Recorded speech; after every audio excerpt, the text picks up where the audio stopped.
tout de suite, d'ici 2023, pour la rentrée 2023, septembre 2023 ou janvier, il y aura 30 lycées agricoles, 30 lycées agricoles modernes, équipés.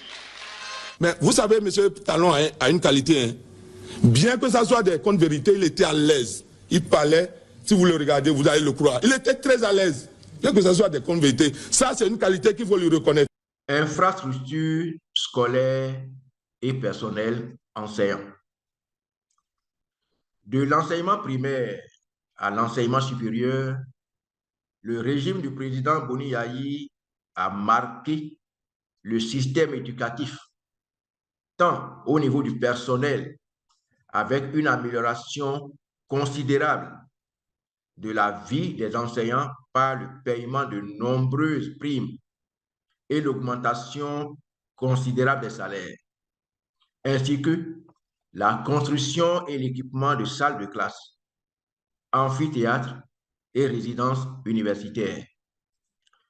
Le reversement de milliers de vacataires et communautaires en agents contractuels de l'État, puis en agents permanents de l'État, après la formation diplômante pour les arracher à la précarité de l'emploi.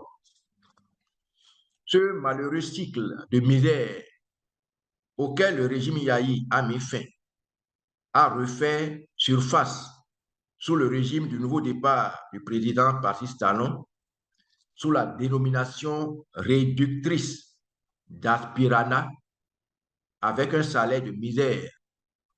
Ainsi, désormais, dans l'enseignement, il y a une nouvelle catégorie d'enseignants à statut précaire, dénommée les AME, aspirants au métier d'enseignant.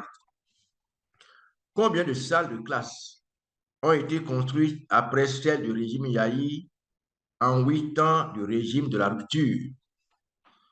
Combien d'amphithéâtres construits sur les campus après ceux du régime Yayi depuis 8 ans sous le régime Talon? Combien de nouvelles universités après le régime Yayi en 8 ans de régime de rupture? Combien les enseignants en général et ceux du supérieur ont gagné en plus de leur salaire depuis 8 ans de rupture, alors que sous le régime de Yayi, leur salaire a plus que triplé. C'est justement cet avantage exceptionnel accordé aux enseignants du supérieur par le président Boni Yayi qui a réveillé cet engouement, cette course des jeunes vers la thèse de doctorat, excepté la médecine que l'on note jusqu'à ce jour. Entre la situation d'avant 2006 et la situation jusqu'à 2015, il y a eu une amélioration quantitative et qualitative du système éducatif. Dans le domaine des 3 ordres d'enseignement, le point de réalisation fait ressortir par ordre d'enseignement ce qui suit. Dans l'enseignement maternel et primaire, les réalisations portent sur la construction et équipement de salles de classe. 12 976 salles de classe ont été construites et équipées entre 2006 et 2015. Le ratio élève-classe dans le public est passé de 46,5 en 2006 à 43 en 2015. Le pourcentage de salles de classe en bon état est passé de 51% en 2006 à 70% en 2015. Construction de logements pour enseignants. 21 logements pour enseignants ont été construits en 2006 et 2015 à Ifani, Ouessé, Waki, Malanville, Niki, Bukumbe, Tchaourou. Construction de bureaux de circonscription scolaire, CS. 78 bureaux de circonscription scolaire ont été construits sur les 85 existants dans toutes les communes, sauf Cotonou, Porto-Novo, boycott. Construction des écoles normales d'instituteurs, ENI. 6 nouvelles écoles normales d'instituteurs ont été construites et équipées avec des salles de cours, cantines, dortoirs et résidences pour les membres de l'administration à Porto Novo, à Lada, Dobo, Abomey, Djougou, Kandi.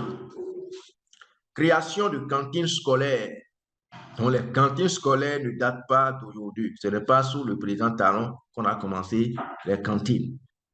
Création donc de cantines scolaires, 2350 cantines sont créées entre 2006 et 2015, contre, écoutez bien, contre 813 en 2006 quand le président Yahi Boni venait. La couverture est passée de 16% à 30% dans toutes les communes du Bénin. Transfert des ressources aux communes. Tout un faisceau d'action de générosité et de partage est émis et illustre la grandeur d'âme de l'apôtre de la prospérité partagée. Il faut rompre l'étau des frais de scolarité qui étranglent les parents d'élèves. La gratuité de l'enseignement maternel et primaire est décrétée et élargie aux filles de la classe de 6e en terminale. Je suis très contente du président Yahi Boni parce qu'avant on payait. Mais quand Yahi Boni est venu, on ne paie plus de la contribution. On vient à l'école gratuite, on apprend gratuite et nos parents sont contents de nous. Merci, Papa Yahi Boni.